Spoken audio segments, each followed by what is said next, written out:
Hola, ¿cómo están? En este video les voy a enseñar a hacer una flor reciclando una botella de plástico. Lo primero que haremos será cortar la botella para hacer los pétalos. Quitamos la parte de arriba y de abajo, ya que lo que necesitaremos será la parte plana de en medio. Lo estiramos y empezamos a cortar los pétalos. Si se te hace más fácil, puedes trazarlos con plumón antes de cortar. Como puedes ver, no tienen que quedar perfectos.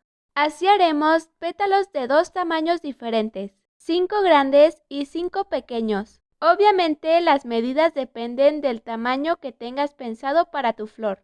El siguiente paso será quemar un poquito las orillas de todos los pétalos. Esto es para que las orillas no queden filosas y además darle una pequeña curva.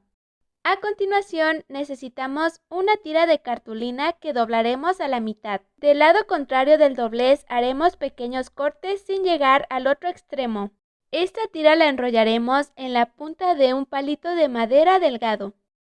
Y despeinamos un poquito los pelitos.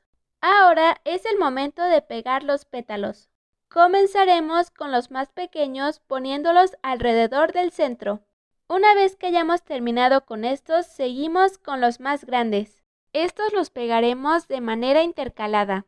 Y listo, ya terminamos de hacer esta linda flor reciclando una botella de plástico. Si te gustó, ayúdame dándole like al video y suscribiéndote al canal. ¡Adiós!